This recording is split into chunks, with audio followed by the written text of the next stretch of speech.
ก็จะก่อนเมืองลิปายở đó mà lành sinh buổi tối miền Hà tức là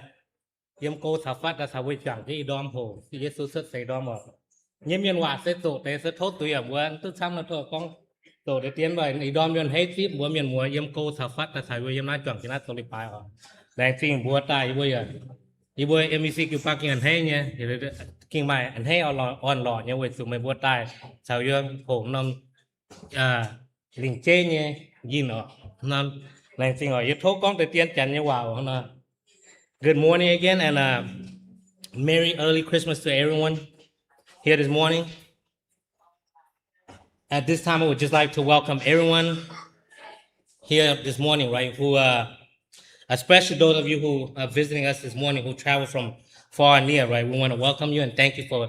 being a part of our special Christmas celebration this morning. And we hope that you would enjoy the program that we put together and that you'll be blessed by the word of God this morning.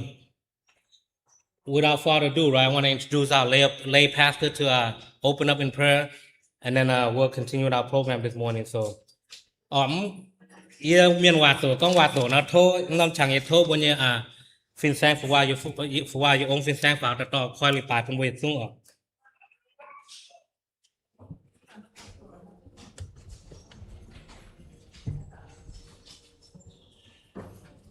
bữa làng trinh thì nó sáng hải ọ bữa kỳ tài ở làm tới thảo nai ý nói nắp quật hát chẳng hai gì xuân u nhá nó và bữa ta cao chết tài thảo ý nói bữa quật thiên hùng so song tiên rèn giáo tiên rèn biểu nghe tiên rèn ở bữa ý nói bèn on nha ở chữ Giêsu xuất sẽ chip nó bữa làng trinh thì hùng sáng hải ở nó bữa chọn kiến ta cao ở chiếu ai bữa làng trinh hải chiếu cái lùng hải nhung chiếu chạy bùn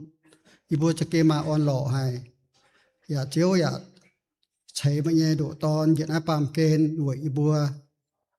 chui miền ibu cho kia làng trình sám hải in hoi ya ibu làng trình chiếu ibu túc chọn kiến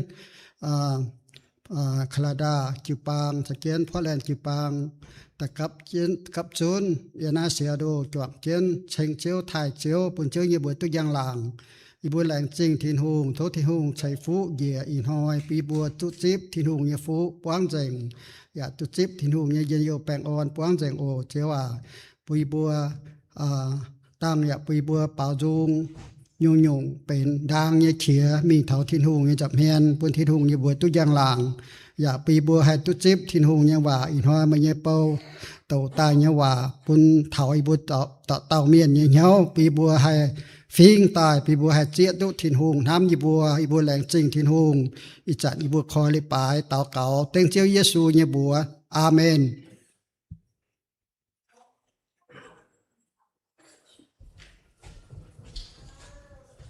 Okay, you guys ready for worship? Are we all ready? All right. Nó buổi chúng bên hiếu ta và thô bùa tỏ dung quan phá đã tỏ bùa thành thiên hùng ý đom ở.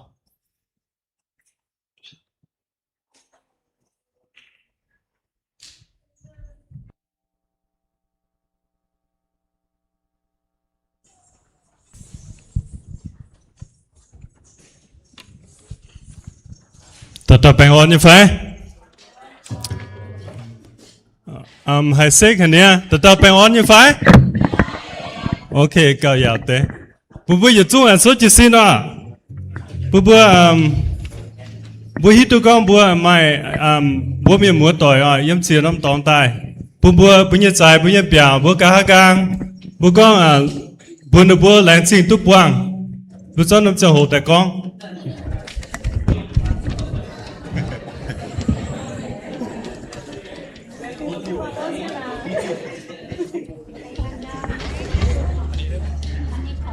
Lãnh sinh thiên hồ bùm bùa tại bùa bán tiêu dùng con giang làng nhân thầy xuất tài yết độ tại nay anh em phô con giang làng nhân thầy xuất tài sẽ kinh dấu trọng chính phiên miên bảo dung quang hòa lùng thiên miên yết dung anh thấy hùng tón xuất xế tài ạ rồi chính chính mãi ui thô biệt yếm yếm bùi nhện hiếu với bún yếm bùa đút suy nị. Amen như phải? Amen.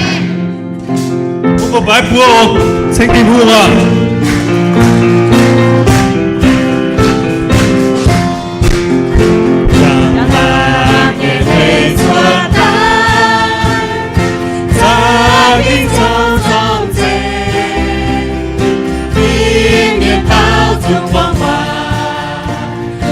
年月足那年，当作最大爱，最亲近快快乐，特别年年年，为不年如此，为帮助侬。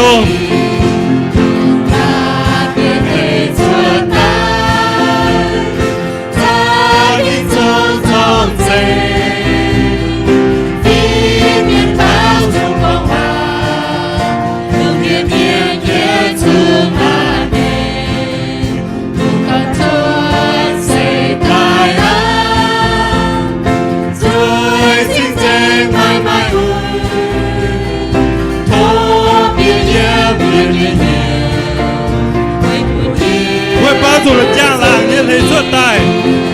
江郎也可以做代，在你手中最，避免到处狂乱，不变年月自那年，不搞错谁代爱，最亲最快快乐。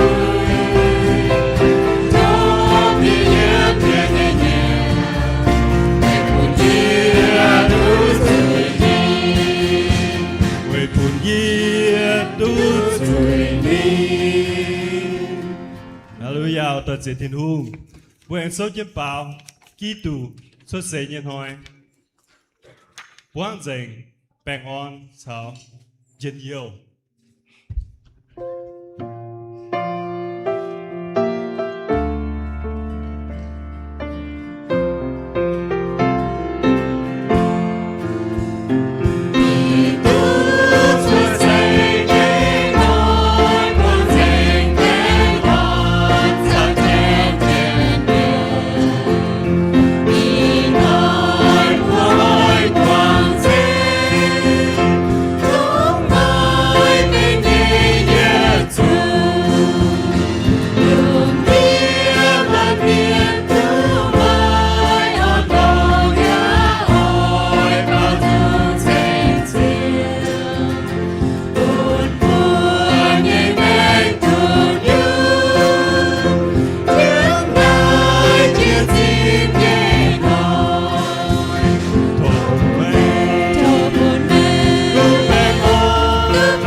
bún bùa giờ chúng ở số chân nó em bảo bỏ cho mình điểm bài giờ có bún bùa hay giờ yếu rằng phải chuối nè bùa hít tu con thọ Christmas nè bùa tu xin nhẹ à. Because when I was younger, you know, I realized that, hey, can't wait till Christmas comes. And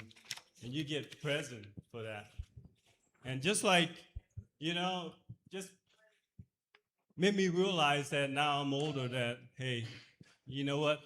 The ultimate present is Christ himself for all of us. Amen? Amen. Hallelujah. Ở tất sự thiên hùng. Bùm bùi bỏ trên bảo con. Ô tài, Emmanuel.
ta trên yêu nó bảo nó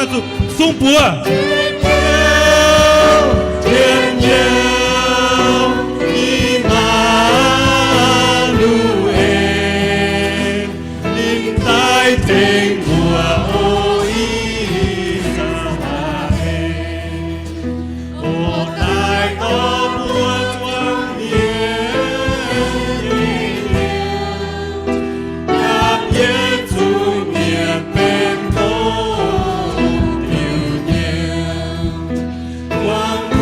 cha mùi chia sao vì thế buồn ngài bác kim quang dễ mà cầm búa chia nhiều như phải nhân nhau Emmanuel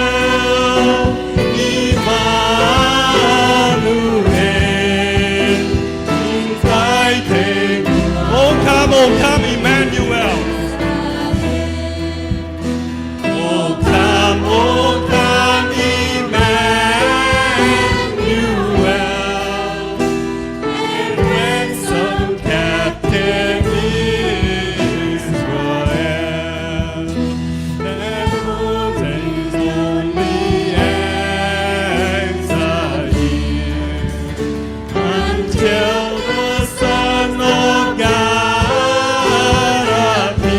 Rejoice, rejoice, rejoice, Emmanuel shall come to thee, O Israel. Oh, come thou wisdom from on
rejoice,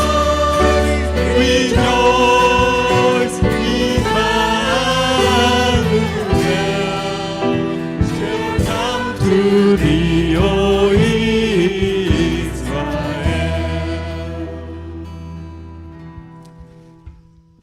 Bây giờ số tu với tế số chân à, em bảo Muang ô, muang thiên sai, yếm đam lung, and so. Hawk the hero angels.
Hallelujah, tôi sẽ thiên hùng Amen như phải. Amen. Hallelujah. Giêsu chúa chỉ tổ.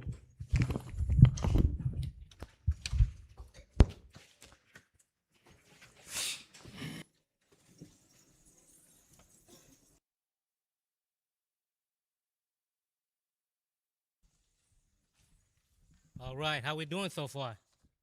Good? We're doing good so far, right? You know, the Bible describes as one day, let me back that up, right? When John see a revelation in the book of Revelation, he see that one day every nation and every tribe would stand together praising God in his throne room. That's what John seen a picture of, right? This is a glimpse of us here for us Mian people. I hope that you guys enjoyed this morning and see this is a small glimpse of what heaven would be like when we all gather together to worship our Lord and Savior, Jesus Christ. Amen. So again, this is just a glimpse, right? So, we're following our program. So we're going on the next group coming up is the Canada Church. So, meanwhile, so again, thốt suy rồi. Hắn nói, vừa thô Canada kêu bang pháo đàn tỏ vừa mình bài căn chứ on bài mình rồi thành bunyi siêu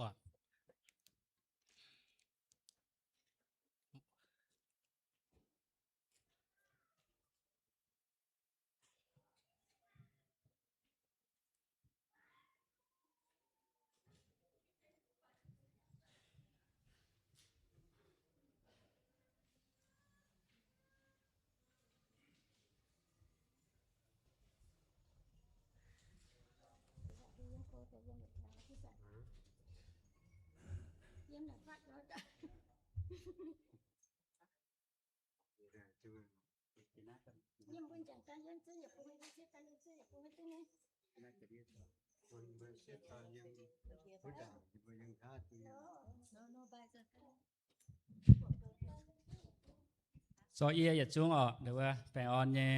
iaบุญเจียวเนี่ยช่วยใส่จิบđểว่าอีบัวแคนาดาจิปังเซđểว่าเป็นเนี่ยน้อมจิปังไฟเนี่ยป่าđểว่าแหลงจริงđểว่าเป็นบัวเสียโรจิปังแต่ว่าเป็นอีบัวเนี่ยลิงวนเนี่ยมาเซปุญอีบัวกุ้นอีบัวไฟเนี่ยป่าเป็นบัวจันอย่าจางถอยอีบัวเหี่ยวจี้บัวเต็มเจ็บพอแลนเนี่ยจิปังเซเป็นchẳng thảo đâu chỉ sâu ya con thảo con mày buồn sẽเป็นViệt Nam đâu phải nhé Việt Nam là muốn phải ở con Bethlehem quá ở và sẽเป็นตัวmày nằm tăng nhiều nhungว่าhang Giêsu ở เป็นtăng chịu bùa ở này sẽ làสิ่งเจียวที่นุ่งปุยบัวกุ้นยบัวยำแคนาดาปั่มบัวเหวอยู่บัวฟ้าด่างเก่งแดงสิ่งเจียวเทียนหุ่งตัวปุยบัวเปล่าแต่ช็อตเย็นมาบัวจวงเกนตัวเหวเยซูเนี่ยสวดใส่จิ๊บน้อยบัวมาติวจุงแต่ช็อตเย็นตัวเชงเทียนหุ่งนายเสยำว่าโลจุงโซยว่าฟาร์มแปะจะเงี้ยว่าติวว่าโลจุงโซ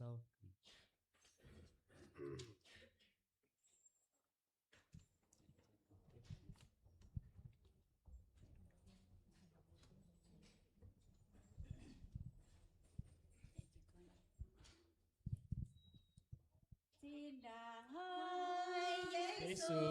Chúa sẽ giáng qua Bethlehem nhé mong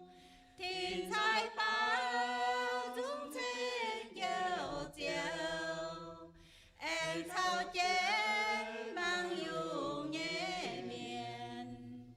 Giêsu kêu Chúa sẽ dầu bùa chia bám kền siêu khâu ca nan thiên hương thôn nín chết buồn bùa quay chu chiếu địa dầu búa miền tông khủ quay hãy nhé phiên sen qua giang làng hay giang nhé niên hoa kén chip chết mình lo qua Giêsu quay trên má trồ thiên thầy búa mắng du nhẹ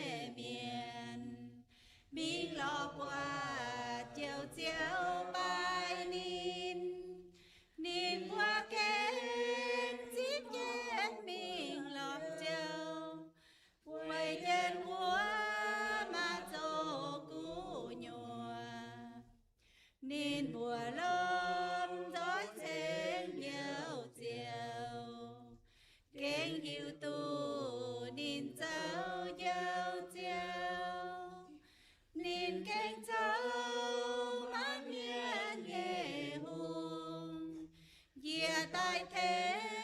bùa tao tao miền thiên chạy bùa mang dung nhẹ miền mình lo qua chiều chiều bài nín nín bùa kế chip nhang qua chiều bùa trên bùa mà cho cú nhùa nín bùa lom dõi trên dấu chiều kênh yêu tu nín cháu dấu chiều nín kênh cháu mang miền nhẹ hùng nhà đại thế bùa tao tao miền Làng sinh bùa chiếu ở tại diều bùa cho tin hồn sạch. tổ tiên vui cả tổ nam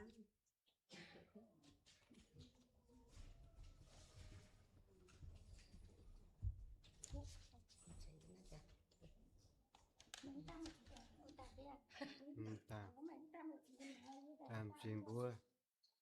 nát phải chụp chúa ưu tiêu dùng ở phía tài đúng à tổng yếm tổng dung sâu phải chụp chúa ở như tổ tiên cả hai tổ tụi mình phải chia nan tấm mát bể nào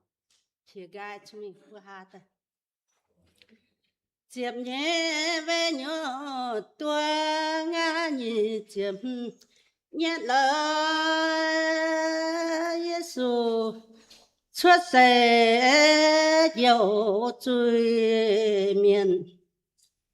phạm keng biên ye mà làn trôi lời mà nhân thổ trôi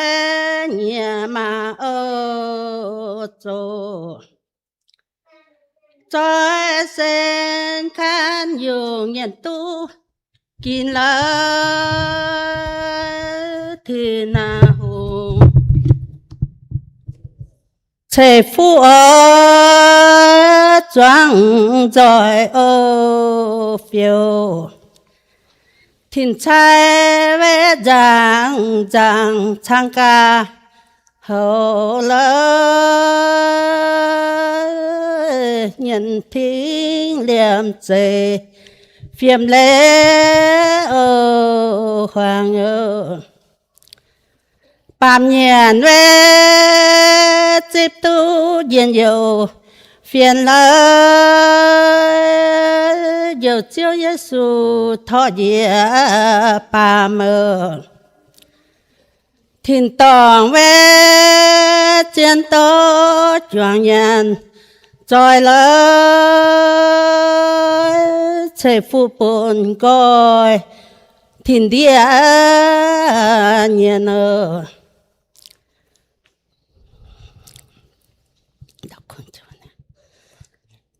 bàm nhiên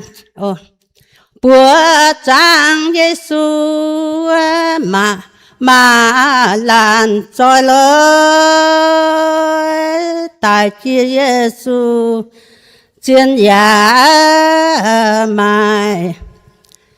về chú khe viên màu châu nhẹ chép lời trình tại phổ trói nhẹ mà ô châu Giêsu về tiến tố choàng chịu lỡ lời chế phụ buồn coi thiên địa ô nhân ơ bèo lưu về giang lang choàng nhận trói địa bàm siêu khơ mai chui miền ơ hàng chia Giêsu chào miền trôi lời buồn nhân mãi phu lỡ màn tràng ơ về mãi có về tôm bù ngã cho mình biểu lỡ chìm hàng biểu thảo mung chiều tình kể khi về lo thọ vin lo chờ chìm khi giang phi lo ye su tại cho chính nhé tại phòng họ lỡ chiếm suy địa đàng phòng họ in càng phía tại dung bản chính nhẫn thành vãng bưởi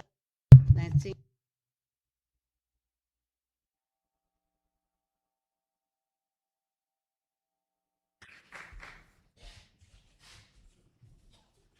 Lang Sing bữa Canada kêu băng ở bữa tỏ dung đây sẽ phục vụ dung ở Lang Sing bữa thăm. Thank you to Canada. We want to thank Canada Church for bringing their songs and their blessings to us. So thank you so much. And you know that last part, the lady was singing for a lot of young people is something that you know is learned art, right? It's a lost art that a lot of us don't learn anymore, don't know. The wording that they use is a lot deeper, and we don't understand. Put it this way, how important that is, right? I learned this recently, right? When you're younger and when you're up in the mountain, for you single men or single ladies, you want to communicate with other people. If you don't learn to carry your voice, you're not going to be able to communicate with them, right? So that's how they communicate to each other, by singing across the field to each other, right? Today we have social media, so it's easier, but I'm saying that's a lost art, and you know, we need to learn it. As young people, we need to be encouraged by it and learn it and practice it, right? Because if we don't do it, our culture is slowly going away. So it's important for all of us for that. So let's move on, right? Follow our program. So the next group would be the Mien Fellowship Baptist Church from Portland. So thank you. We want to welcome you up here to share a little song with us.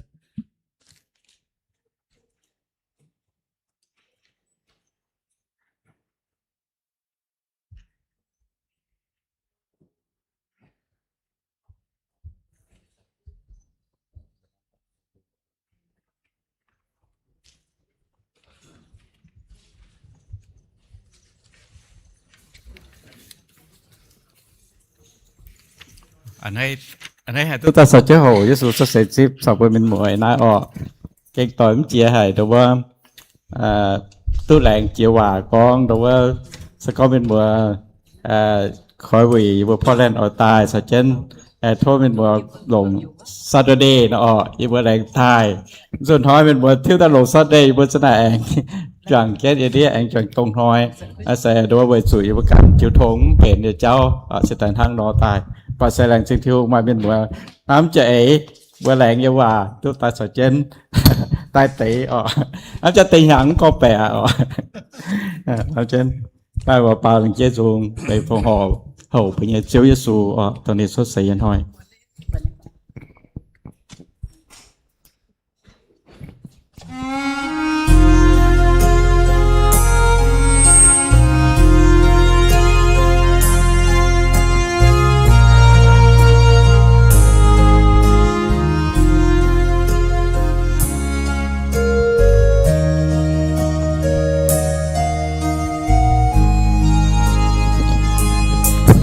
Dung nhẹ miết giữa trên dung nhẹ chàng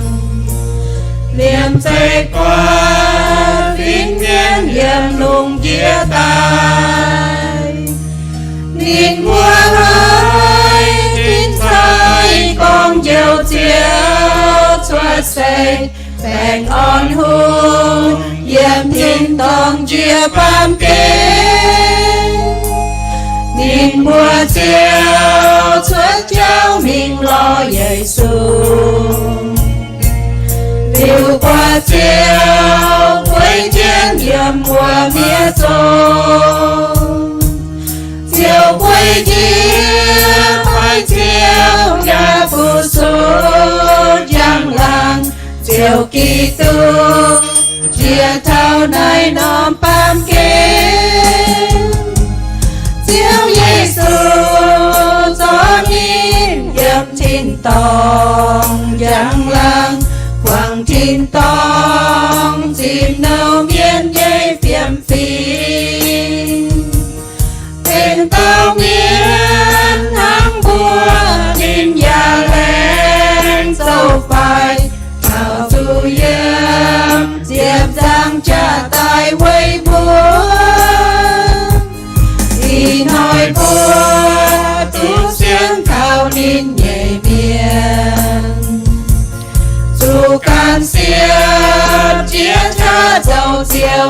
công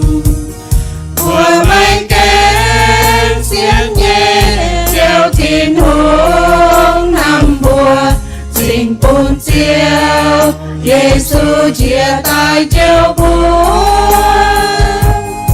ai tao xiên Giêsu tu ye liu men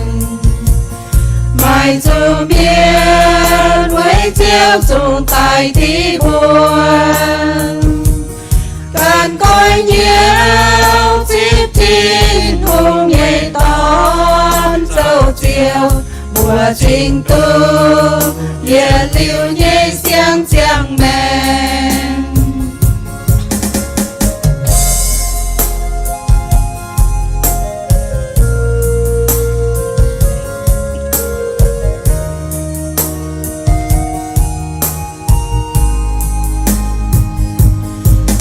Giêsu cho nên nhầm thiên tòng giang lang quang thiên tòng tìm đâu miên nhây phiền phi bên tao miên thăng vua nhìn nhà lên sâu phải chào chủ yếm diệp giang trả tay quay vua nói vua tu xuyên khao nên nhẹ miên dù can xuyên chia cha châu chiều nhảy công mùa mây kén xiên nhẹ chiều thiên hương năm mùa trình bùn chiều Giêsu chia tay treo búa tao xiên Giêsu tu ye liu men mai chu miên với chiếu dùng tay thi buồn can coi nhiều chip tin hùng nhảy tón dâu chiều mùa trình tu ye liu nhảy xiang chiang men Merry Christmas all. Thiên hùng thầy phú.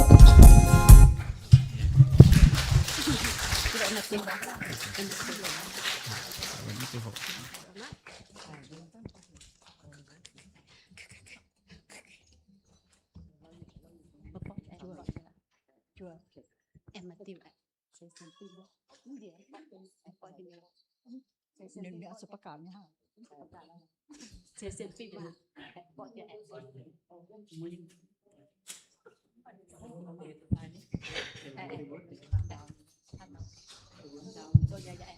chơi xem phim quan pháo chơi xem phim quan nữa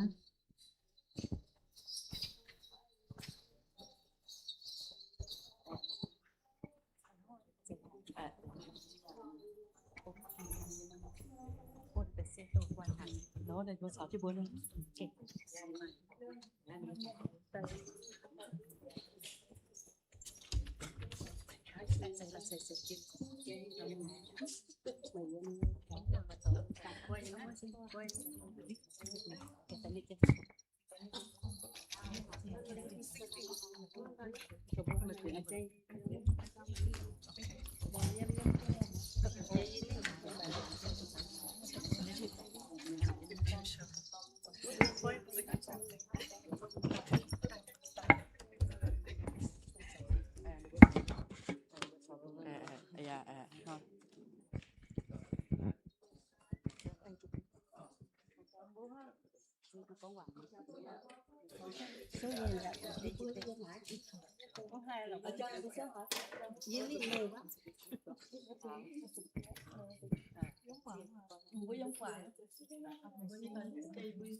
Làng chính thiên hùng ở in hoiเป็นอ่อนหล่อให้ยันหอยở Giêsu xuất seยันหอยอีบัวเนี่ยกวนเซลานน้ำตะปุงở làng chính Canada ชาวเจนพลันหมดต่อยน่าสิเป็นอีบัวจวงใส่เสียนฟิล์มกวนเยี่ยมดูว่าอีบัวเยี่ยมว่าซูมเนี่ยกวนลานใส่ลานเนี่ยเสียนฟิล์มฮัจจันเนี่ยบัวมาหวีในบัวเย็ด ยัดมาchẳng cắp tỏiในบัวở tròn kiến bảo tiêu dung ở làng chính thiên hùng sẽ phú bùi buông cún con bùi yếm đồng hải cô bảo bùa hải tụ tròn kiến bảo dung trên thiên hùng thô thiên hùng như bùa chơi su như in hoa tốt chip giang làng yếm bùa yết dung ở làng chính thiên hùng ô anh thấy nhé tụ tròn kiến một tỏi trên thiên hùng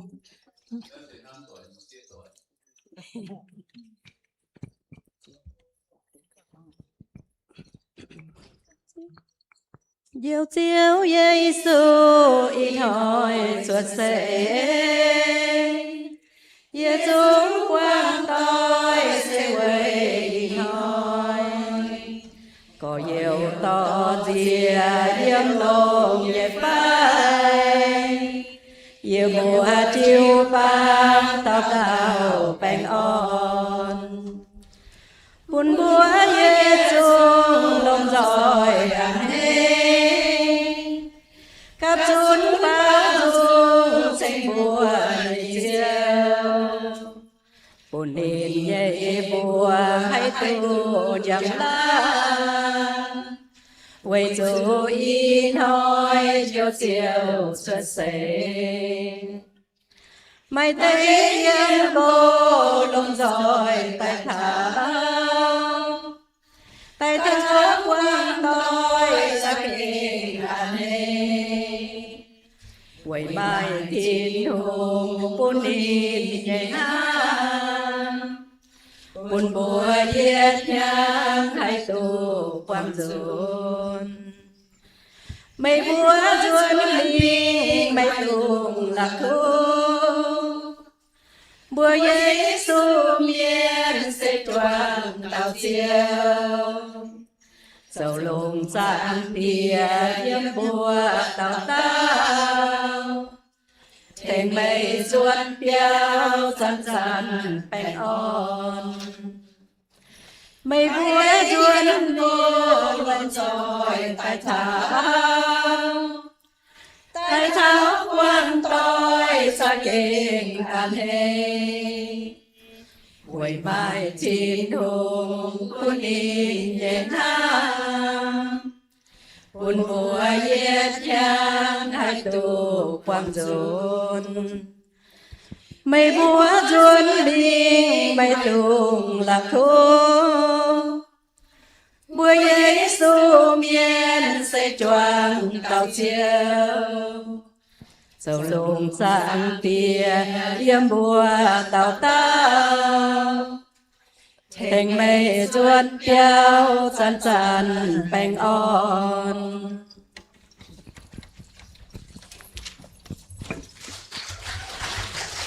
này chính xác.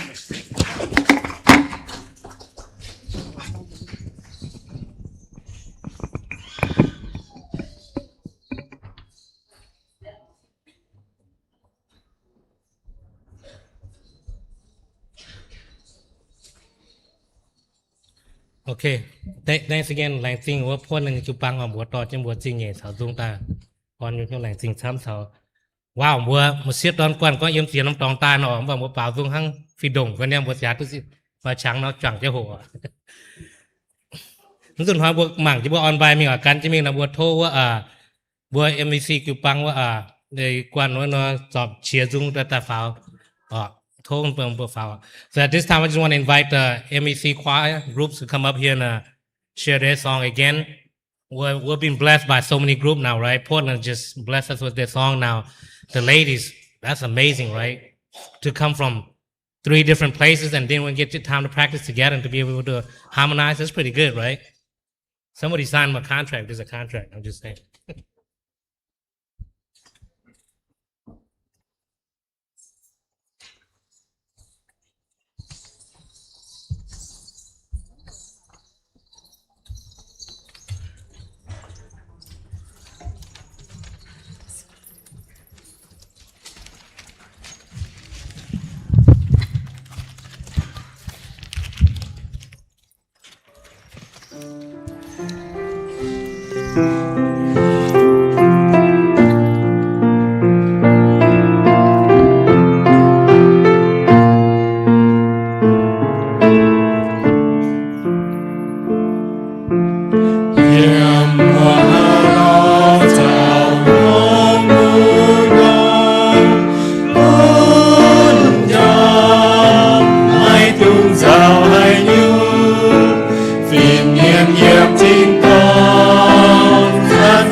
耶稣在给天路耶前路道，耶马兰麦麦阿西kun trong耶马耶卡lên kỷ niệm nhiệm chính tông san san chiều cầu niệm chiều Giêsu cha kinh chính nu nghe chiều lô tông nhiệm mùa kiếm cai mãi miên đôi tay kun trong kun mây nhiều nhiên nhiều vì niệm nhiệm chính tông san san chiều cầu niệm chiều Giêsu cha kinh chính nu nghe chiều lô tông cha kinh an nghe nhiệm ca muôn san kun trong hai thương chào ai nhung vì niệm nhiệm chính tông san san chiều cầu niệm chiều Giêsu cha kinh chính nu nghe chiều lô tông.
Christmas and all this, right? About praising God and everything. So thank you so much. We appreciate you guys.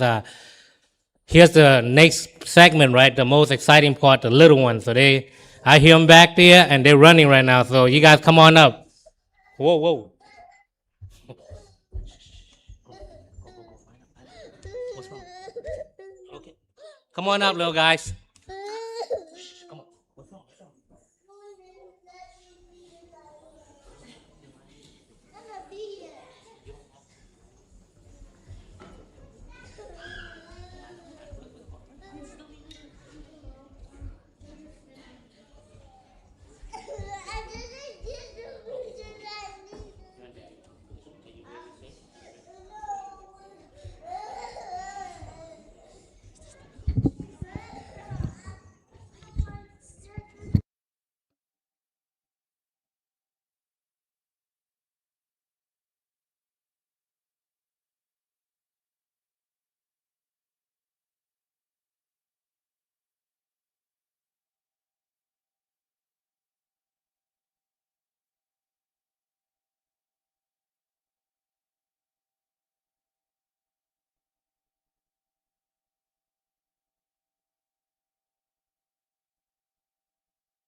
Where's Saki City Candy?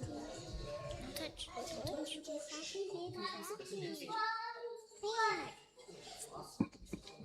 I'm not.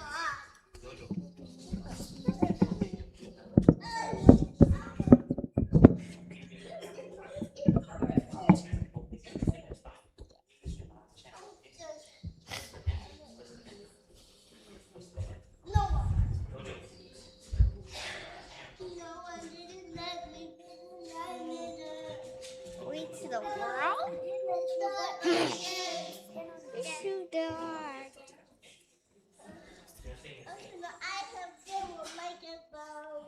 Daddy.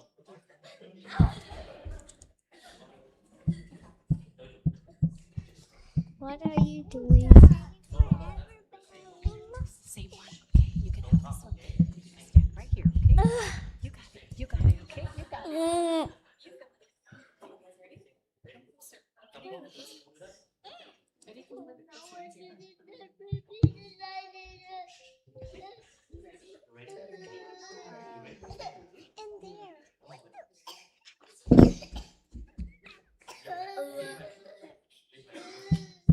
Where's Dorsey?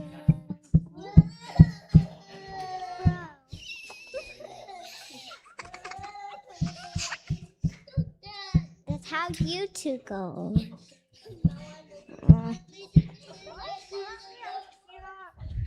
That's not.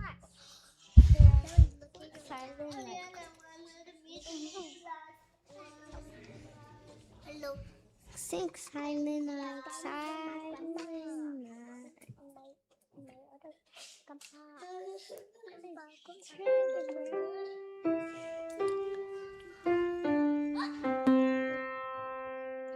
Silent night, holy night, always calm, always bright. When your frozen mother and child, holy infant so tired and mild.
Sunday school staff, can you come up?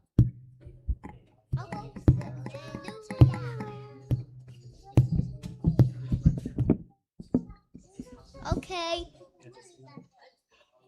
Do you want here? Billy Pooh.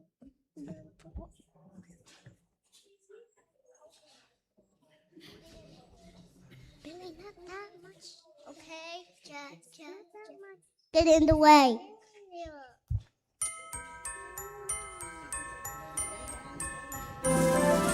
Joy to the world, the Lord hath come. The earthly scene for King. Let every heart prepare and run. Let heaven and nature sing. Let heaven and nature sing. Let heaven and nature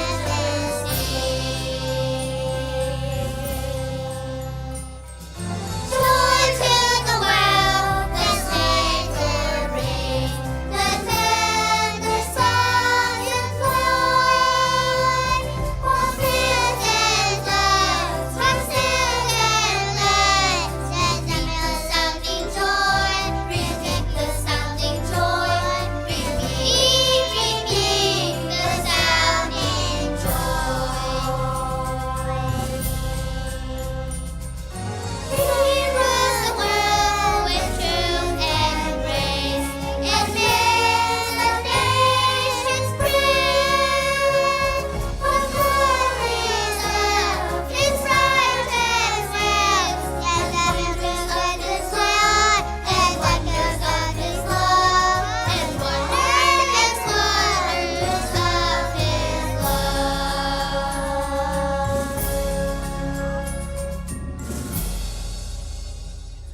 The end.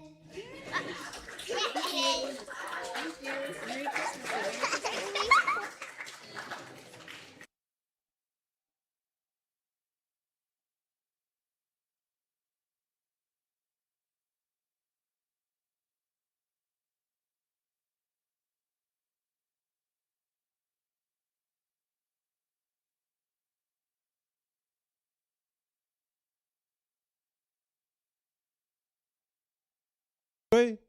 You did the hey kids, please come on up. We're gonna pray for you.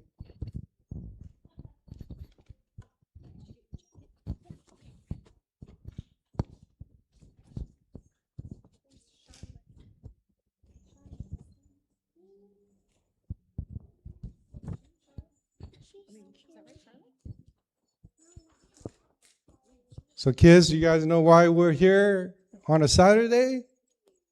Why are we here? To celebrate what? Christmas? And why do we celebrate Christmas? For Jesus, right?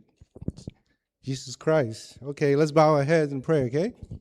Heavenly Father, thank you for these wonderful children that you provided to us and your blessings to us, to our church here. Help us to teach them to be in your ways and to understand, and help each one of us to have the heart and purity of children to receive you, to be joyful today, to celebrate Christmas. We pray in your Son's name. Amen. Thank you.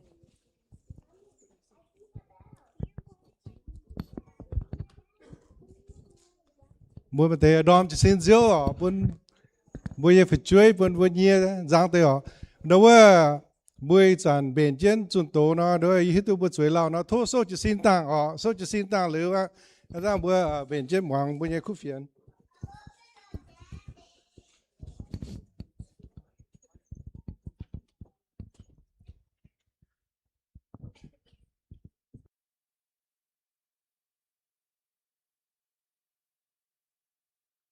Tu ship ya phu fin sang nếu anh kun con nên retire mẹ bà nên biến hiệu thảo con một số thì không có này thì sẽ hay tu retire nếu anh sẽ giang chiếm hết giờ nên nếu buổi hiệu thảo nên hay tại trường khu phiền. I want to introduce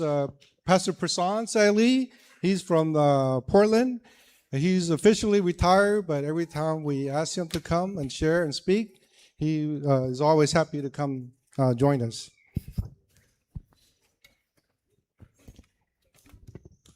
bữa sửa chia tua nên bữa lại sinh thiên hùng đều lại sinh chụp bang nên mùa tôm mạch bún chàng ye tai than thiên hùng yeว่าเยี่ยมเยซูสดใสจิ๊บ I want to thank God and I want to thank the congregation to allow me to come and share with you during Christmas. เก็บปัดอีหยังปัดบ่ยังได้ปลายต้องทิ้วซับยงเนี่ยอ่ะตองสวยตังละหายย่างแจง This year I've seen a lot of changes in our building, a lot of new lighting and atmosphere. เสียนกองบอยเฮาเยซูสดใสจิ๊บปุนเจซูยำทางเกียรติซิบอย่างหลัง When we want to celebrate Christmas, we want to honor God in the highest. บ่ต้องเหยียดชะยายจวงเกียนเบนตองสวยยายหรือจวงเกียนโหจุงละหายไว้เปล่าเชงบ่ยังทินหง We want to put all our effort into the building, decorations, and also practice singing. นายสเก่งเป็นหอบจุดเสาหายาย This is what we should be doing ไว้โซทินหงปนบัว3เจีย because God gave us a lot. ทินหงปนนี้โดตอนเจียววิโซตายไว้บัว Because God gave His only Son for us. นายอินหอยยาต่อบัวบางเท้าอินหอยหลงเจียนเจียยายคริสต์มาสยันหอยยายอะไร Today, I want to share with you the most important thing to consider during Christmas. บนน้ำตายบนปัดซ้ำน้ำตองไงอ๋อจวงเจียนเฮาเยซูสดใสจิ๊บไฟคริสต์มาส We want to look at and consider many things during Christmas. ทั้งแต่เผาตัวตลาดละหายหม้อละหายอ๋อเฮาเยซูสดใส We look at the mall and they celebrate Christmas. มันไปในบัวเฮาไว้กันติว But sometimes they have different meanings for Christmas. ในบัวอ๋อเจ้าเสเออ๋อหมายกันนาย They focus on business and profits. หมายสมาคมละหายว่าอ๋อจวงเจียนเฮาเยซูสดใสมันกุ้นในบัวมันหิวตัวเยซู There's a lot of other people, they want to celebrate Christmas even though they don't know Christ. จางตอนเสียตอนเสียตอนโหแซงละหายเอาย้ำบ้าละหายโหเยซูสดใสคริสต์มาสยันหอย Men, women, young people, they celebrate Christmas in bar มันไปในบัวเสมาหิวกองเจียนใหญ่ไหลใส่ให้โยง because they don't know the true meaning of Christmas. อันไหนจุปางไปยันน้ำตองต้องเอาบัวไปหิวตุ๊กเจียนใหญ่ไหลคริสต์มาสใส่ให้โยง Church is a central place where we preach the true meaning of Jesus Christ. and นายอิน Christmas. หอยบัวตายนายไว้จวงแก้วเยซูสดใสเก่งเจียนไหยตองหอบไหยตอง We are here today to celebrate the true meaning of Christmas. ไว้โจหรือว่าบัวเสียนทิโฮเมียนเสียนเจ้าสูเมียนเจ็บตุเจ้าสูเต้าตุใส่มวยเหลวอ้อยอันเฮยเนี่ยแหล่งจริงทิโฮ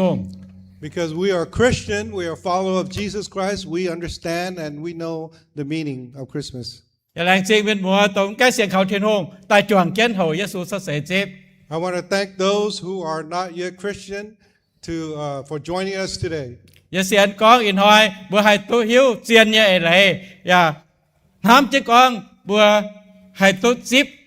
เยซูสดใสอย่าเจียนมวยอย่าบุญอย่าแมง I believe today we will receive Jesus Christ and the true meaning of Christmas in our life. นายอินหอยอย่าเฮาเต้าใส่กองเท้าไม้เต้ากุงหวาเวยบัวสดใส The theme for today is for unto us a child is born, unto us a son is given. ไอ้เวยบัวสดใสมันจะว่า For us, for our life. ไอ้เสพปนเชิงแต่ก็เวยบัวอย่าโจงตัวมันได้เมียนมันก็เสียนไฟไม่เสียน This means everyone here, regardless if you're a Christian or not. เทียนหงเวยไม่บัวสดใส Because of you, the Son of God is born. เยซูเวยอย่าสดใส Jesus, because of me, Jesus is born. นะเวยบัวอย่าโจงสดใส Because of all of us, Jesus is born. มาต่อปลามาแกงตัวมาฉังตัวจ่วงเจ้ากองเจ้ากะหว่ากองเจ้าเยซูเวยบัวสดใสมันจะว่า A lot of us, we don't have a chance to say, because of us, Jesus is born. ไปน้อยอย่าปบัวตัวหิว I want to let you guys know today, เจ้าเยซูไว้บัวอย่าจงสดใส because of all of us, Jesus is born. ทินหงปนเหนียตอนบัวอย่าจง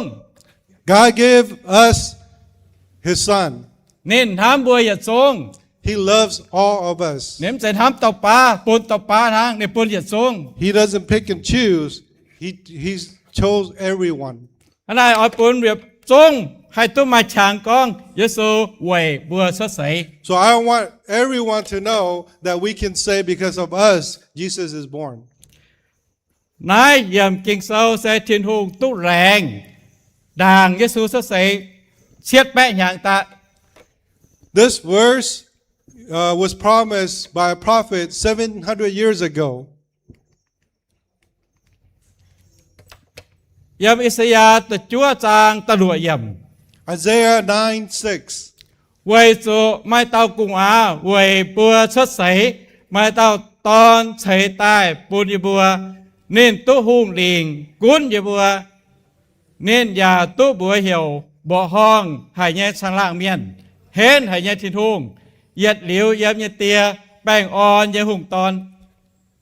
For unto us a child is born, unto us a son is given, and the government shall be upon his shoulder, and his name shall be called Wonderful Counselor, the Mighty God, the Everlasting Father, the Prince of Peace. อาทิตย์ผมตานก้องเหยียดจุนปูนอิสยาก้องเหยียดจุนหางยามในอิสยาโซทุกก้องเถาไฟเสียบจุนก้องทิศโฮอปนเนียตอนบัวเหยียดจงหลุงเดียเมียน God didn't just say it once, but in the book of Isaiah,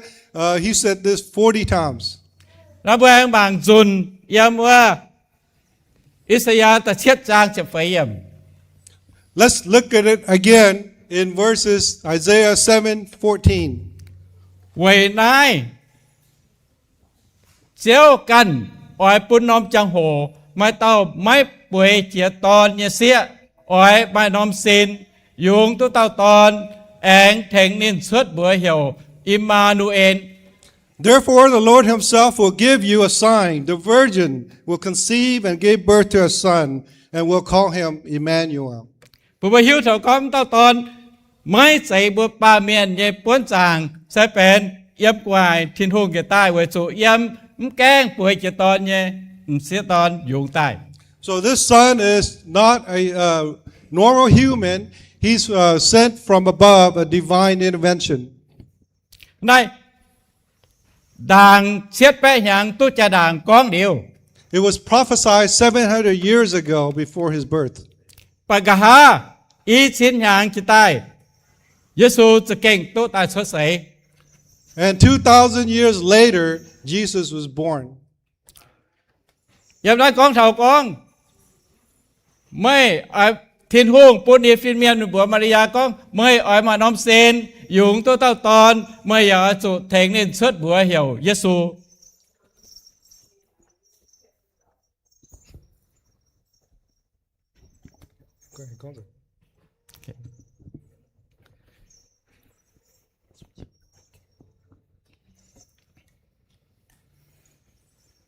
Okay.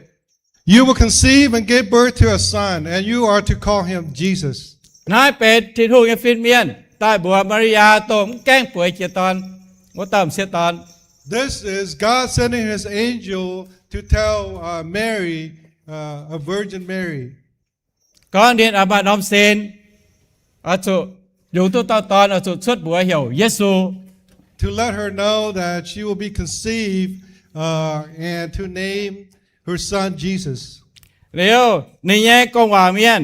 ต้องว่ากองเชียงเนียนเหี่ยวโยเซฟว่าเต้าหายเจ้าหายไว้โจเอ้ยบุญเลยกองเชียงเดียวเอาไฟเสียมันคู่มาสิน So she was engaged to Joseph, and Joseph was worried because they haven't been together, and yet she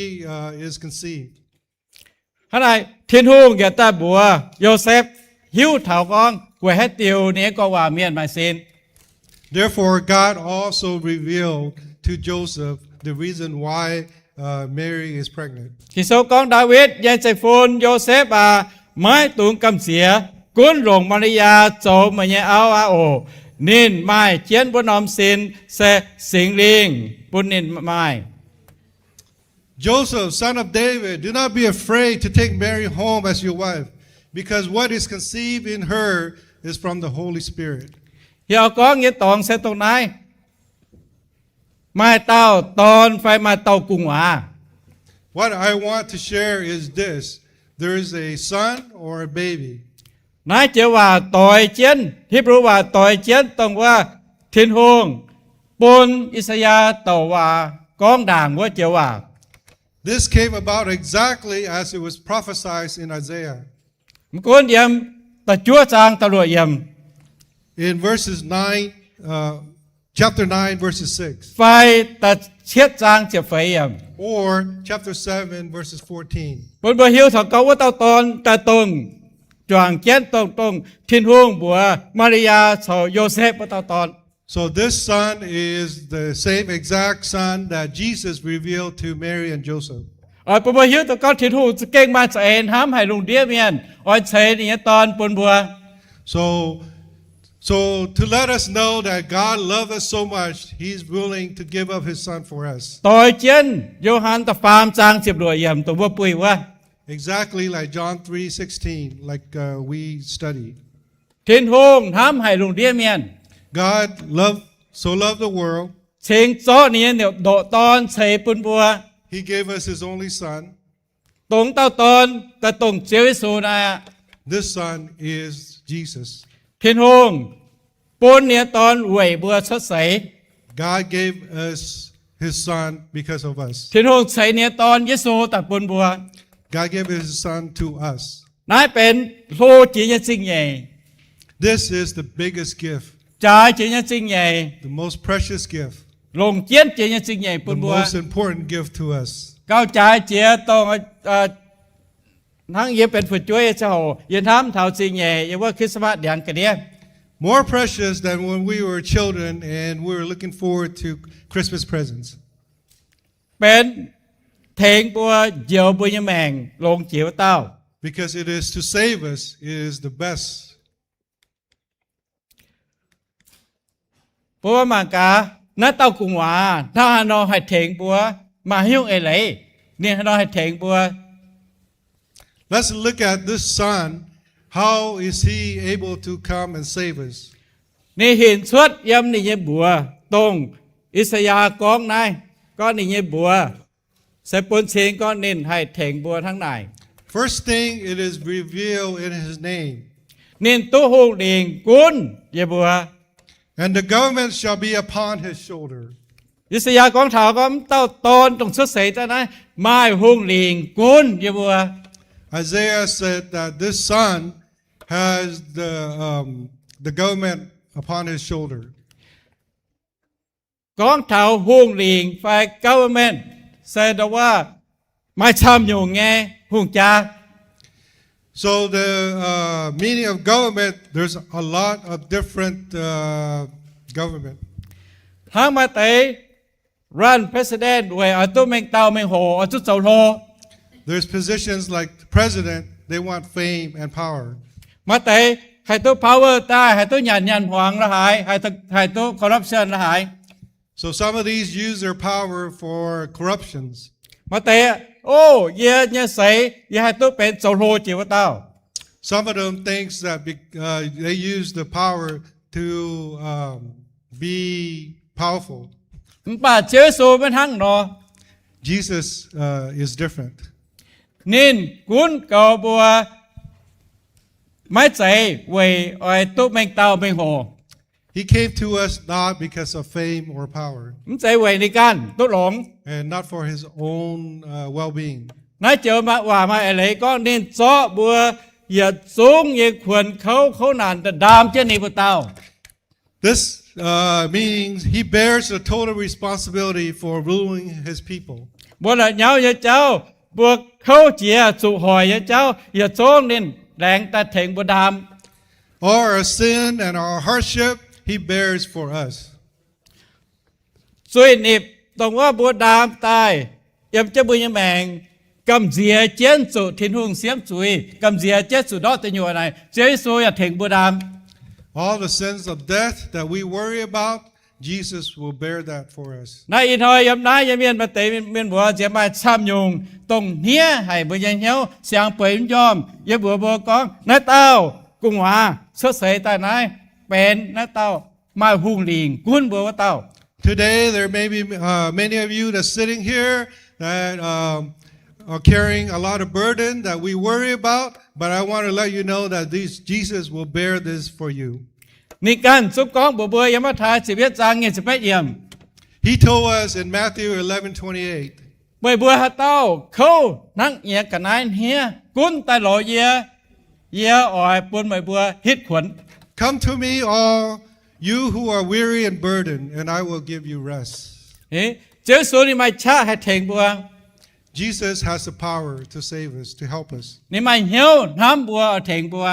He loves us. nên bằng chén bùa bùa con hiểu bùa tông khuẩn khâu bùa tệ ta lò điên. He told us, if we're heavy and burdened, come to Him for rest. Xong tao tụ yếm nai tu ship mẹ tu Giêsu thành được bùa đam suy mẹ oi bùa bùa ở xuống tống kén bùa tệ tu sầu chén ship nai đom thiên hồ nghe en. Many of you who are here today already accepted Christ, and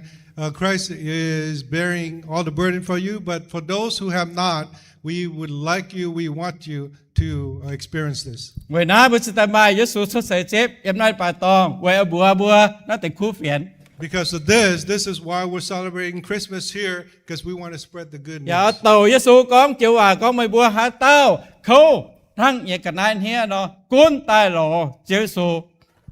We want to share with you what Jesus says. Come to me, all who are weary and burdened. He will give you rest. Anh con thảo tự nhiên dùng tuần nó tao cùng hòa hay thiện bùa.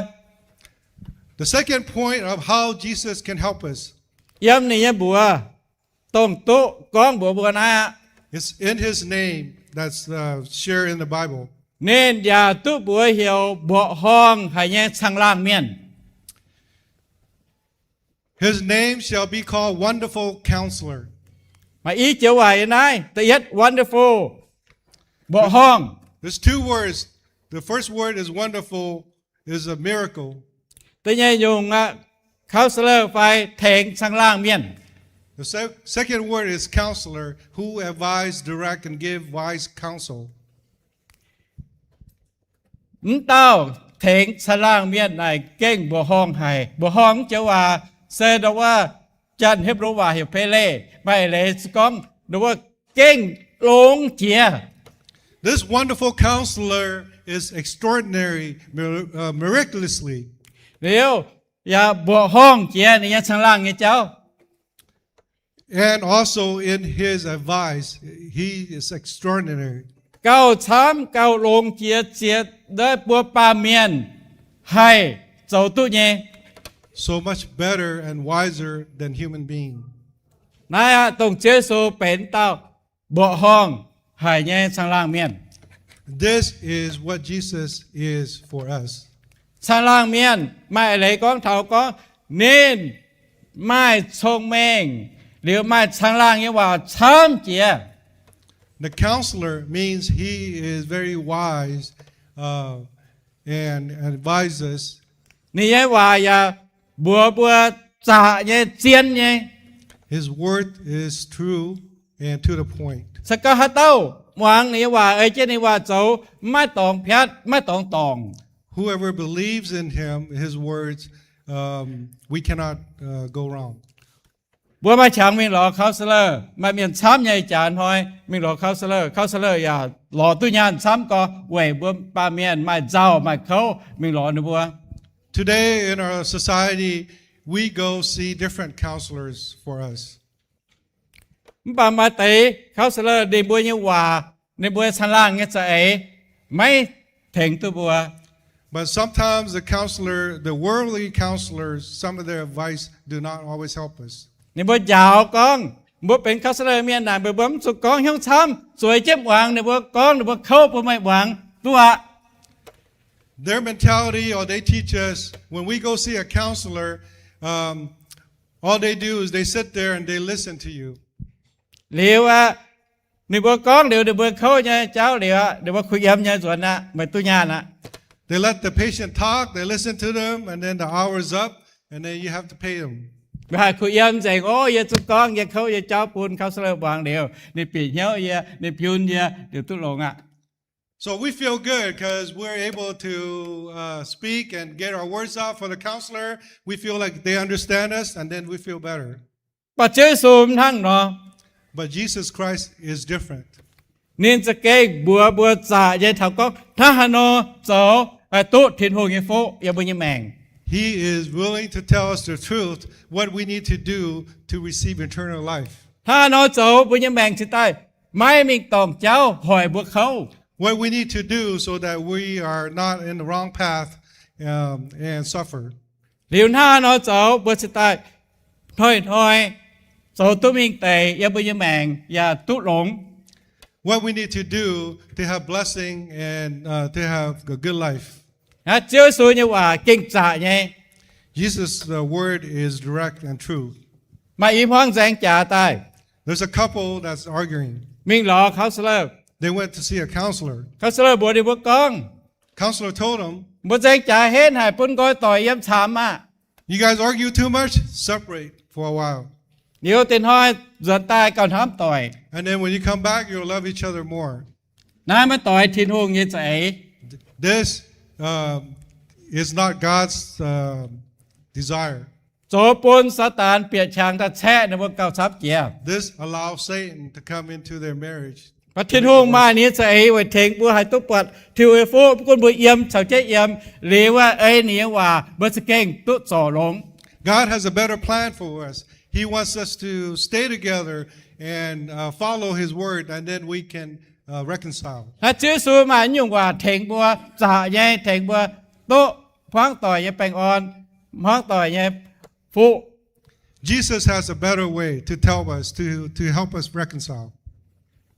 ถ้ากิกโซบัวบัวกองทิ้นหุ่งจ่ายยังชงเมงเฉาเหี้ยวจอยอย่าเกมเกียนเยี่ยมกิตูกระหยวง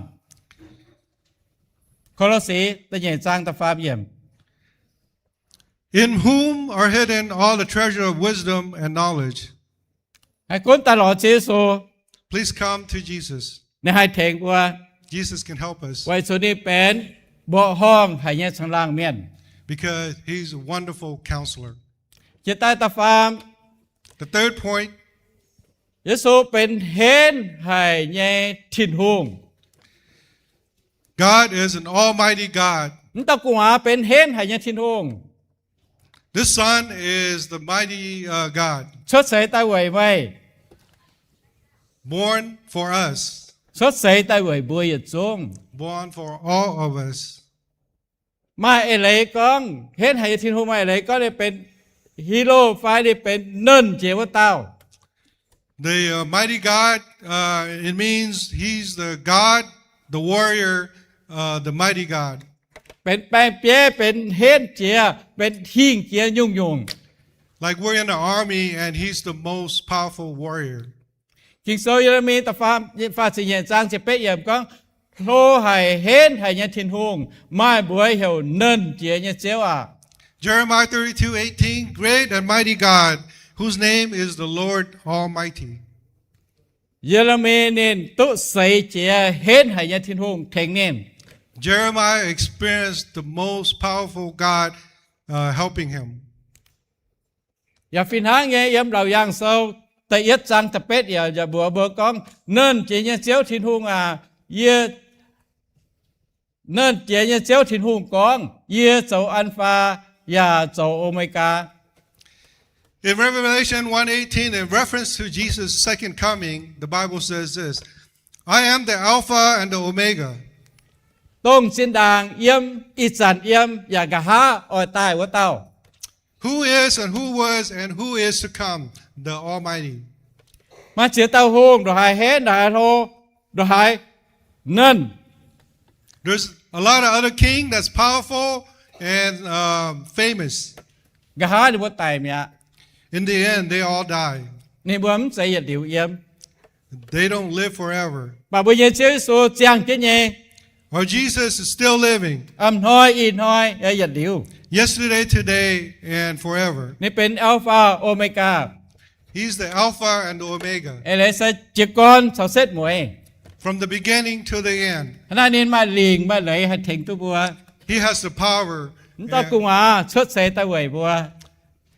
He has the power and divine and to support us, and also He's born for us. นี่ต้องกุงอาเฉยใต้ปุนบัว This baby is born for us. ให้ทำเจนบัวให้ตุใส่ในเนชะเถงบัวเอ็มบัวดอมหมวยยแมง I hope that we can experience some of His power to help us in our lives ตรงบัวไม่ให้เถงบัวกันยจงโห when we cannot help ourselves. เจ้าใต้ตะเฟยนอมบัว The fourth point, เย็ดหลิวเยี่ยมเยเตีย the everlasting Father. ส่วนย่องเหี่ยวเยซูเป็นเย็ดหลิวเยี่ยมเยเตีย Why do we say He's the everlasting Father? ไว้โซเบื่อเฮตุเยซูเบียนเฮตุก็เยซูเป็นตอนทิ้นหูเงโดตอน We know, Christians, we know Jesus is the Son of God. มันไปยันน้อยกองเท้าไปเย็ดหลิวเยี่ยมเยเตีย But here it says the everlasting Father. นายเตียนะเจ้าว่าปนเสียงก็นิ่นเป็นโจปนยงยงไม้สดตายว่า The word Father in this context means that He's the Creator. เน้นใช้สดมานหมวดอย่าจงชาวบ้านเจียงแมงเยี่ยมนิ่นเสยตาย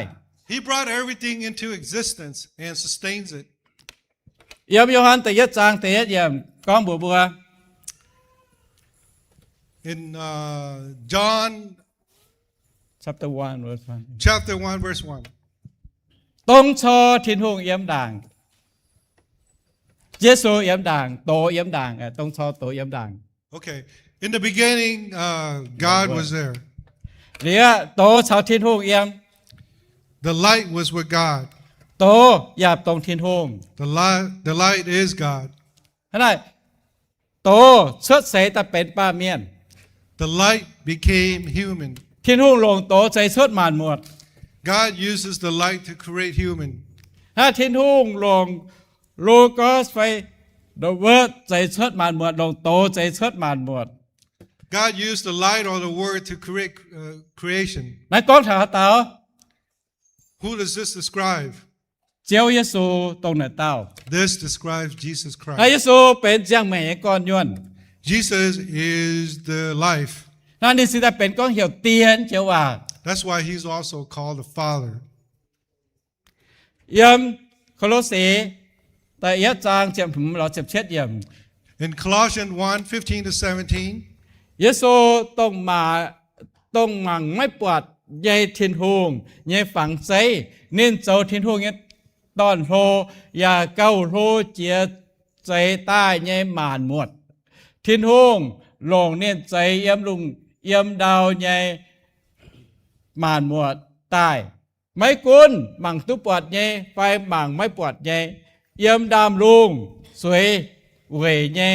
เจ้าเจียวใย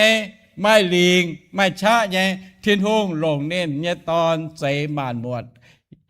ใต้อย่าใจใต้เวยเน้นเยซูเยี่ยมด่างหมานหมดอย่าจงอย่าปางเน้นไม่เหยียดแย่ the Son is the image of the invisible God, the firstborn over all creation. For in Him all things were created, things in heaven and on earth, visible and invisible. Whether thrones or powers or rulers or authorities, all things have been created through Him and for Him. He is before all things, and in Him all things hold together. มีหมายยุยไฟที่ลงใจบัวใต้เวยเสียสูการใจบัวใต้เวยเน้น Do you understand? God created us for Him, and He is created for us. นี่อ่อนบัวมาแบ่งจ้างเวยเน้น He wants to give us life because of Him. เดี๋ยวนี้อ่อนบัวมายังหลางทั้งเน้น He wants to give us righteousness like Him. อะไรบัวตรงจิบตุเจวิสูเต้าบัวสิตายหิวตุกบัวยังแมงไม่เอเลยไว้สูบัวไม่จังเจียนต่อยทินหงอ่อนบัวจังไง So, for those of us who receive Jesus Christ as a Savior, we understand that our life resembles Jesus. อะไรแรงจริงที่ทุ่งเต้าตอนใช้ตาปนบัว We want to thank God that Jesus is born for us. เต้ากุงว่าชดใช้ตาไหวบัว Jesus is born for us. เจ้าใต้เต้ากุงว่าไอ้มาบัวเหี่ยวแป้งอ่อนเนี่ยหุ่งตอน This son is also named the Prince of Peace. แป้งอ่อนเนี่ยหุ่งตอนมาอะไรก้องนินโจปูนบัวไผ่ตุมาแป้งอ่อนเสาทินห้งจังเตียทินห้ง So the Prince of Peace, Jesus bring reconciliation with God for us เบื่อโจจุยเลยก็ทินห้งเป็นทินห้งเงี้ยอื่นว่าง because we're sinners and we're separated from God. ป้าทินห้งเขาเรียนหายบัว God feels sorry for us. นินล้อจะเอเดียวบัว He finds a way to save us. ยัดติวจะเอเนี่ยสุดเดียวบัวใส่เอาสุปุนีโดตอนตาไตเว้ยบุญยันสุย One way to save us is to allow His Son to come to die for our sin. ถ้าปุนีตอนยันจ้ามเดี๋ยวชดตาเจ้าใส่บุญยันสุย To let Jesus' blood shed to cleanse us. หรือว่าเต้าปังเขาเจ้าเยซูบัวมาสุยอะ And when we depend on Jesus, then our sin is wiped away. ทินห้งยุ่นตุบัวตา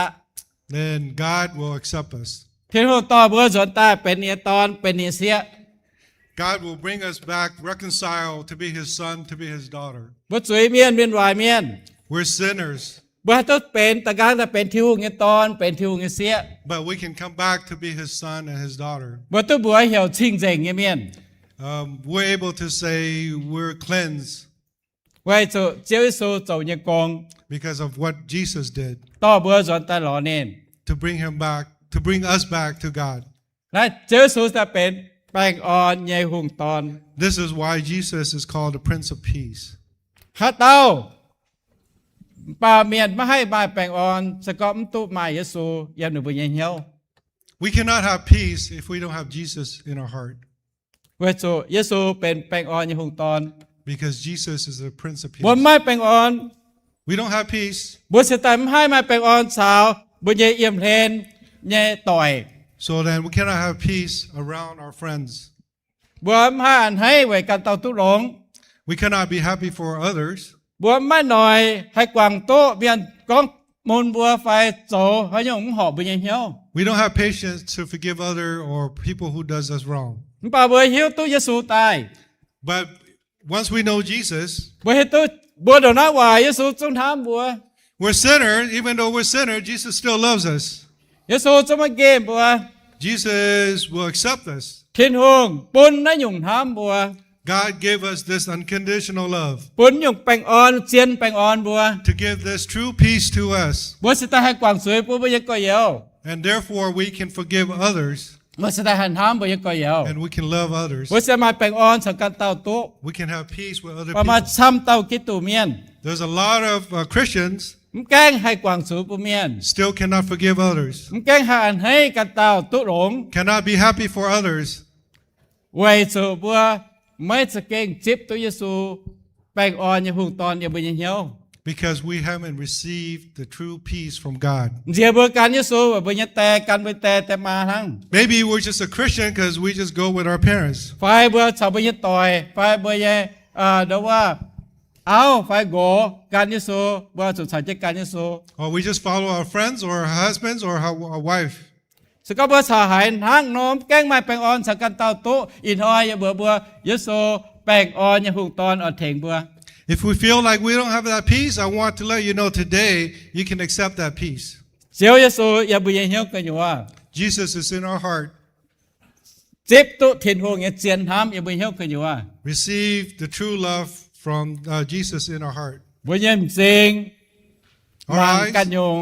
ปัดอันให้ปัดแรงจริงถิ่นหงตุ our eyes will see the world differently. We will see the happiness and the peace from God. ว่ามังปุ้ยต่อยเบื่ออันให้แรงจริงถิ่นหงไว้ในเบื่อหลงไอ้เจ้าตุ We can be see our friends and we can be happy for them. เบื่อสก็เบื่อมันแกล้งไม้ถิวกันท If we don't have God's love, ำมันแกล้งไม้เยซูแปลงอ่อนอย่าหุ่งตอนเปิดบุญยังเจ้า we don't have the Prince of Peace in our heart. bấm hai mà nhung hiếu We cannot be loving to others. anh in hoi chiếu số xuất xảy ta quẩy bùa Today, Jesus is born because of us. bèn on hung ton xảy ta bún bùa mẹ The Prince of Peace is created for you, for us. xuất điều này In nói addition- tao cùng à dây bùa anh hiểu Giêsu In addition, this baby is also called Jesus. nên ở tú tao ton bởi ở chỗ thánh của tao ton xuất bùa hiểu Giêsu quay số nên oi dấu nên bùa bẹ phiền lấy đốt nên bùa Giêsu You shall have a son, and you shall name the son Jesus, because he will save you from your sins. nhưng mà tôi cấp chia chia nia chia yếm bùa yếm ba miền yếm mèng sẽ quay số bùa sập mai chuối nhẹ chết nhé The most we should fear is because we are still sinners and we still have sin in our life. sẽ có bữa mai chia số ta tài bữa bơi chuối bữa bị buông thiên hùng xiêm chuối như thôi bữa hai biểu đốt If we don't have Jesus in our life, when we go to meet God and Judgment Day, we cannot escape our sins. tông bọt bữa như phiếu cho lồng chia bọt bữa cả hai hình taoว่าchủ xiêm chuối như thôi lồng chia sẽ tông thiên hùng cả nè The future in hope for us is Jesus and God. đi sẽ tay khó liên hay bữa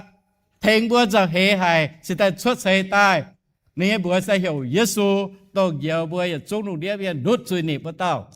So God and Jesus, they're concerned. He's concerned about our life and our future. That's why He gave Jesus to be born for us. giờ xếp Giêsu chàn giờ tôi đốt giờ chuối nịp giờ kinh hải on lộ hay tao này giờ sẽ tôi có thiên hùng anh hay giờ yếm sự cầm gì tới nhiều When I accepted Christ in my life, I understand that all my sins are taken away and forgiven because of Jesus Christ. I feel happy. giờ mình mang bút bèn miền tao được vừa hiến tôi com lau giang thoi thang thoi được vừa xuất tài vậy được vừa giờ bèn hia cancer đó hại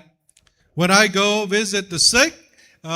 they are worried because they know they're going to pass away in a couple of days, like cancer. mà tao có đó vừa giờ sao trên này bảo tiêu dùng There's one brother asked me to sing this song with him. có Giêsu như dám trái hay Jesus' blood is precious. Giêsu như dám giáo tu như như chuối Jesus' blood can wash away my sin. như như chuối đốt mía vậy chuối Giêsu giáo như chuối nhá My sin is forgiven because Jesus washes away my sin.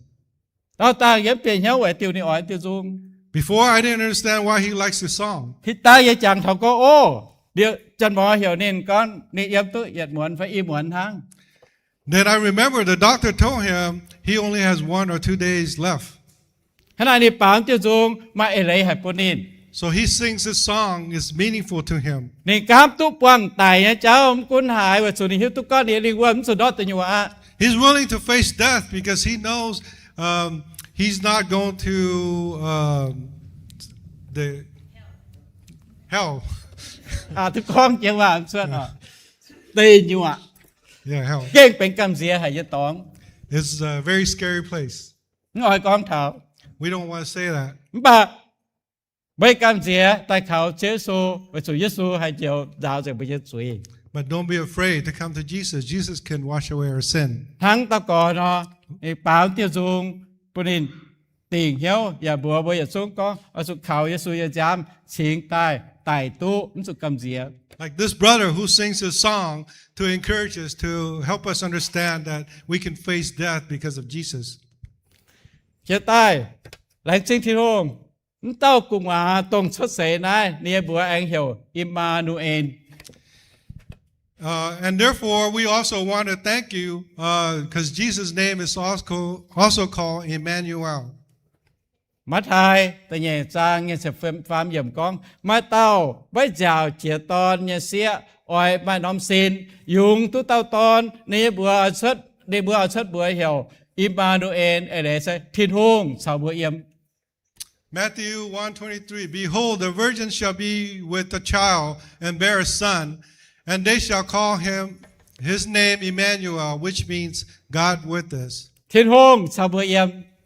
God with us. บัวก้อยเหี่ยวกวางสวยเยี่ยมบัวเยสวยโทยสูจ้าจากบัวเหี่ยว We repent from our sin. We ask God to forgive our sin. God will cleanse us our sins away. เดี๋ยวเจ้าสู่การอ้อยเปียตายอย่าไปยังยกกันอยู่ว่า Jesus will come and dwell in our heart. บตุเยซูเย็ดเหลียวสาบเยม We have Jesus that lives in our life forever. เยมาเยต่อยต่อว่าđiều trang nghe đóว่าบิวฟังแต่điều trên là bưởi trang I have friends who have idols that put around their necks. mà thôi nó nên mình giáo xin là khu điều chứว่าgiáo xin tòng One day he went to take a shower. He took it off and left it at the shower place. điều điện mình sao giờ mình cô nhé He went somewhere with me far away, điều mình cầm gì nhé tòng somewhere that's scary. นี่ก็โอ้ไม่เนี่ยดูว่ามิวฟังเดี๋ยวจะจางอ่ะมันเฉายังมิงอ่ะ He said, "Oh, I'm scared because I forgot my idol. It's not around my neck. อ่ะจุดต่อยตะกางสมิจ้อ You need to take me back so I can get my idol ตาบัวเชียจงจานี้ in case we have a car accident. ตาบัวปวงโซวิดวางไฟมาจันจ่าพันนี้ If we face the enemy,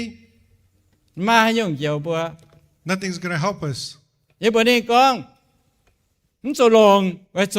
เจ้าโซสาวบัวเยี่ยมไง I told him we don't need that because we have Jesus with us. อ่ะเจ้าโซเป็นอิมมานูเอล Because Jesus is Emmanuel. นี่จันจันสาวบัวเยี่ยม He is always with us. ไม่เลยบัวไม่กวางบัวเป็นกูหันช่วย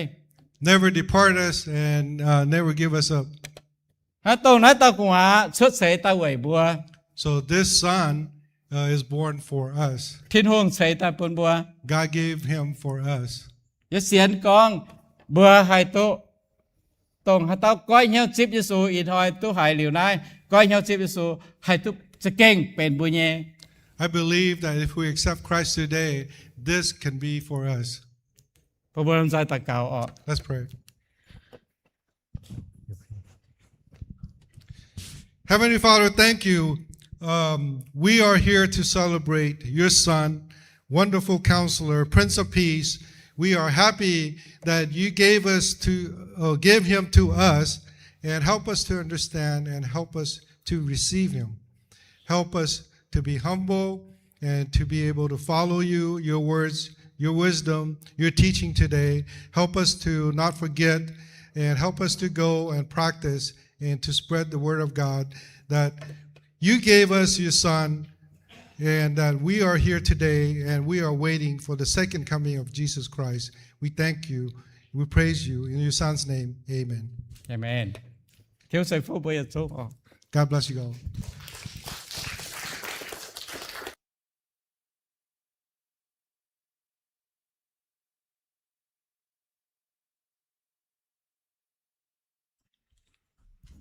Lệnh phiên sang ở lệnh báo tỏ giải chia phan ở.